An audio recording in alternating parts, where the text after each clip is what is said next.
Vamos a leer para tratar de analizar en qué consiste el estudio que han realizado estos científicos, y se trata del antropólogo británico Robin Dunbar, que es el padre de la hipótesis del cerebro social. Este señor ha calculado que el límite superior para los grupos humanos es de 150 individuos. Esto se corresponde con las dimensiones aproximadamente del número de personas que se necesitan para un grupo de caza, incluso grupos agrícolas, y actualmente tiene que ver con la cantidad de personas que podemos tener en nuestras redes sociales, como el Facebook. Por otra parte, un grupo de investigadores liderados por Benjamin Grant Pursicki del Centro para la Evolución Humana, la Cognición y la Cultura de la Universidad de Columbia ha puesto a prueba el papel de las creencias en un Dios moralista para la construcción de sociedades complejas y el fomento de la cooperación entre humanos separados geográficamente y completamente desconocidos. Su trabajo, que sale en la revista Nature,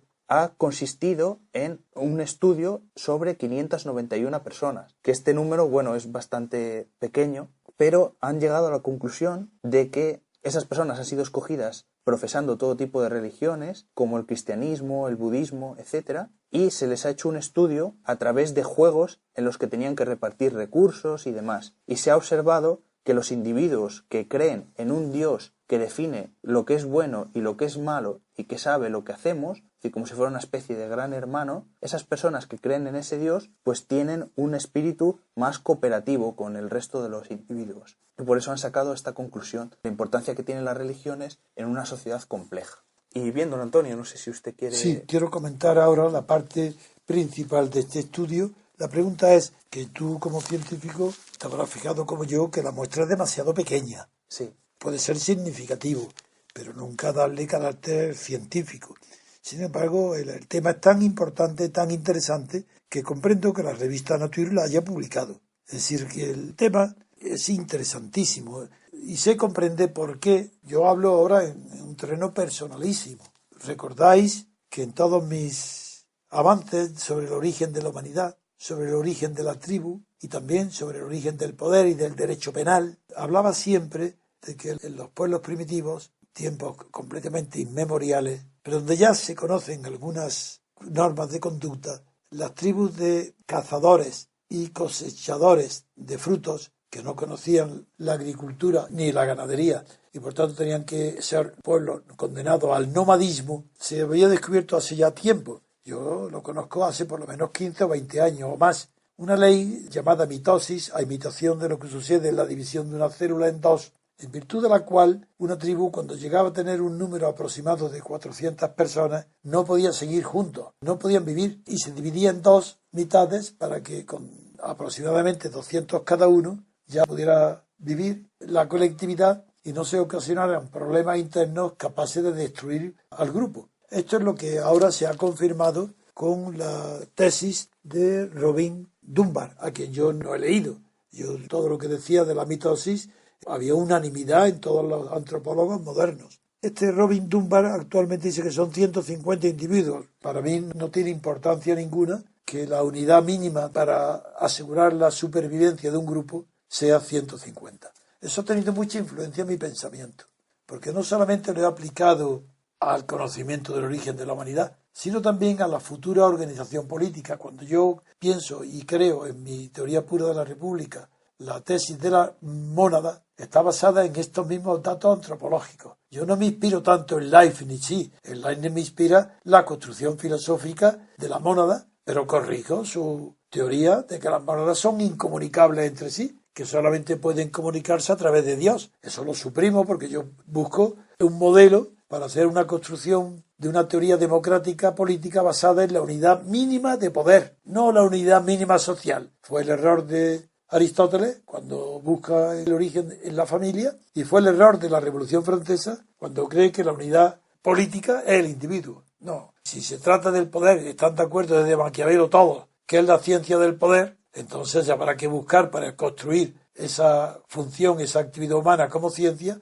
habrá que hacer como se hizo con la física y con la biología, encontrar la unidad mínima que explique por qué el átomo abrió la puerta a que se construyera la ciencia física, del mismo modo por qué la célula abrió la puerta para que se construyera la biología. Pues eso he hecho yo, buscar una puerta para que se abra la posibilidad de una ciencia política. ¿Cómo? Descubriendo, lo digo, no porque soy presumido, sino porque antes de mí nadie lo había dicho, no lo había visto, y he tenido que esforzarme muchísimo para encontrar cuál es la unidad mínima de poder, no la unidad social, unidad mínima de poder, porque eso no puede ser de ninguna manera algo complejo, eso tiene que ser anterior al Estado, y el ejemplo no puedo tomarlo en las organizaciones primitivas de la política porque no tenemos datos. Son suposiciones. Entonces, los antecedentes de la fundación de las llamadas ciudades-estado por comodidad de aplicar al mundo antiguo los conocimientos que tenemos hoy del moderno, y son impropias denominaciones.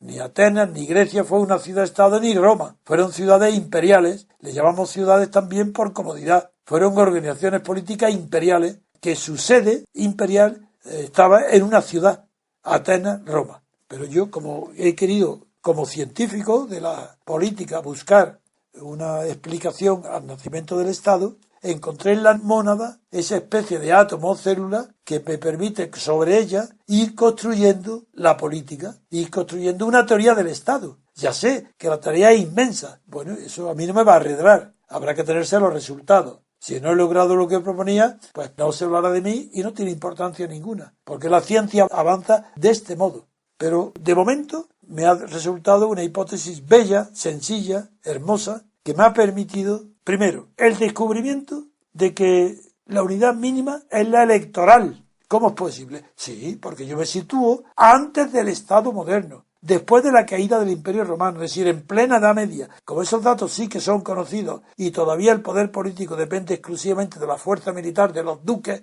o de los jefes o de los caudillos o de los condotieros, eso es muy sencillo. Y lo que yo busco es una unidad elemental política que permita construir una tesis sobre el origen del Estado actual. Y por eso, en la Edad Media, claro que la encontré. Porque en la Edad Media, incluso los condotieros, anterior al Renacimiento, los jefes de los gremios y estamentos que tenían el poder en lo que se llamaba señorías, antes del Renacimiento, en la plena Edad Media, siempre en todas partes ha sido necesario que el gobernante encuentre medios de subsistencia del propio gobernante para ordenar el poder, la ciudad. Esos medios de subsistencia requerían ser pedidos y había unas asambleas pequeñísimas, según las dimensiones, para votar los impuestos. Esos distritos pequeños o asambleas más o menos pequeñas en relación con la dimensión geográfica que tuviera el ámbito de poder del príncipe, del duque o del gremio. Pues los reyes ya cuando están en el Renacimiento, aquí en España, que el ejemplo más cercano lo tenemos en España, cuando los reyes reúnen cortes de Aragón, de Monzón, etcétera, es pidiendo dinero.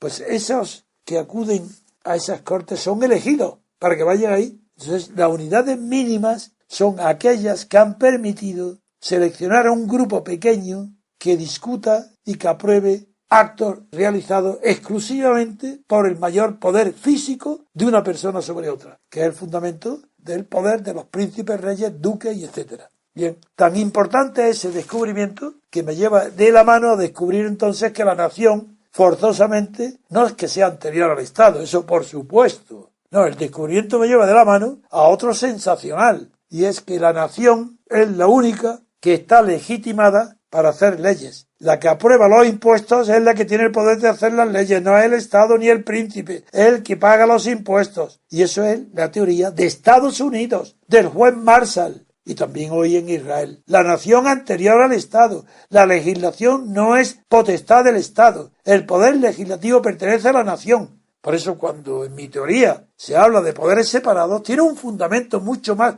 profundo que el de Montesquieu. Ya no solo es para asegurar la libertad, no, es para asegurar que la primogenitura está en la nación que aprueba impuestos, en el contribuyente. Entonces la unidad de poder mínima será aquellas unidades más pequeñas donde se eligen o se aprueban los presupuestos. Este es el origen, pero ahí no me voy a detener. Eso me ha servido para construir una teoría del Estado. Y el punto de partida para mí fue esta, la mitosis antropológica, que la apliqué diciendo cómo hay ahora que dividir a la sociedad para entender el fenómeno del poder hasta encontrar la unidad mínima de poder. Y esa unidad de poder yo la he construido, sí, en la mónada, porque ahí hay una creación intelectual para dar una explicación a un hecho natural e histórico. Y es que en todos los países que conocemos, esos ayuntamientos, esos asentamientos pequeños tienen que aprobar impuestos. Y ahí para mí reside el poder, el primero.